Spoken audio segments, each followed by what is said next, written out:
नमस्कार दोस्तों। चैत के बाद बैसाख और बैसाख के बाद जेठ, जेठ के बाद फिर आषाढ़ माह। तो आज हम आप लोगों के साथ आषाढ़ मास के महत्व और इस माह में पड़ने वाले व्रत त्यौहार और इस माह में क्या हमें करने चाहिए और क्या नहीं करना चाहिए, इन सारे नियमों का मैं चर्चा करूंगी आप लोगों के साथ। अगर वीडियो पसंद आए तो कृपया वीडियो को ज़्यादा से ज़्यादा लाइक करें, शेयर करें और चैनल को सब्सक्राइब करना बिल्कुल ना भूलें। हिंदू कैलेंडर के अनुसार फागुन माह अंतिम माह होता है, जिसके बाद चैत, बैसाख, ज्येष्ठ और फिर आषाढ़। इस बार आषाढ़ का प्रारंभ अंग्रेजी कैलेंडर के अनुसार 25 जून 2021 शुक्रवार को प्रारंभ होगा और 24 जुलाई शनिवार 2021 गुरु पूर्णिमा तक रहेगा। आइए जानते इस माह में महत्व की 10 खासियतें।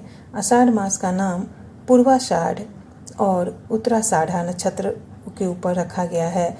आषाढ़ मास की पूर्णिमा तिथि के दिन चंद्र इन दोनों नक्षत्रों के मध्य रहता है, जिसकी वजह से इस महीने को आषाढ़ कहा जाता है। किसानों का माह, जो पहली इसकी विशेषता है, आषाढ़ मास से ही वर्षा ऋतु की विधिवत शुरुआत मानी जाती है। कृषि के लिए ये मास बहुत ही महत्वपूर्ण माना जाता है।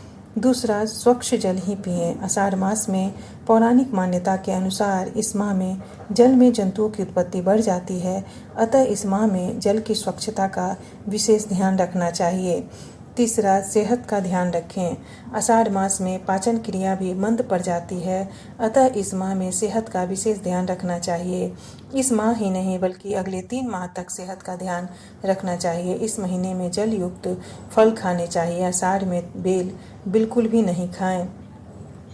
चौथा, विष्णु उपासना और दान। आषाढ़ मास में भगवान विष्णु की पूजा करने से पुण्य प्राप्त होता है। आषाढ़ मास के पहले दिन खड़ाऊ, छाता, नमक तथा आंवले आदि का दान किसी ब्राह्मण को किया जाता है। सो जाते हैं सभी देव। 5वां, इसी माह में देव सो जाते हैं। इसी माह में देवशयनी या हरिशयनी एकादशी होती है। इसी दिन से सभी तरह के मांगलिक और शुभ कार्य बंद हो जाते हैं। चतुर्मास का माह, आषाढ़ मास से ही चतुर्मास प्रारंभ हो जाता है। चतुर्मास 4 महीने की अवधि है, जो आषाढ़ शुक्ल एकादशी से प्रारंभ होकर कार्तिक शुक्ल एकादशी तक चलती है। इस अवधि में यात्राएं रोककर संत समाज एक ही स्थान पर रहकर व्रत, ध्यान और तप करते हैं। कामना पूर्ति का माह, 7वां। इस महीने को कामना पूर्ति का महीना भी कहा जाता है। इस माह में जो भी कामना की जाती है उसकी पूर्ति हो जाती है। आषाढ़ माह की पूर्णिमा को गुरु पूर्णिमा का महान उत्सव भी मनाया जाता है। 8वां, गुरु नवरात्रि का माह। वर्ष में 4 नवरात्रि आती है, माघ, चैत, आषाढ़ और अश्विन। चैत माह की नवरात्रि को बड़ी या वसंत नवरात्रि और अश्विन माह की नवरात्रि को छोटी या शारदीय नवरात्रि कहते हैं। दोनों के बीच 6 माह की दूरी है। बाकी बची 2 आषाढ़ और माघ माह की नवरात्रि को गुप्त नवरात्रि कहते हैं। आषाढ़ माह में तंत्र और शक्ति की उपासना के लिए गुप्त नवरात्रि होती है। 9वां, मंगल और सूर्य की पूजा। इस माह में विष्णु जी के साथ ही जल देव की उपासना से धन की प्राप्ति सरल हो जाती है और मंगल एवं सूर्य की उपासना से ऊर्जा का स्तर बना रहता है। इसके अलावा देवी की उपासना भी फल देती है, शुभ फल देती है।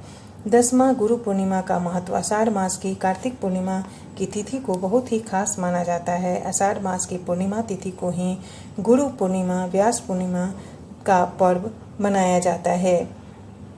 इस माह में पड़ने वाले जो मुख्य व्रत त्यौहार हैं वो हैं 27 जून को गणेश चतुर्थी व्रत, 28 जून को पंचक काल प्रारंभ, 2 जुलाई को शीतलाष्टमी, 3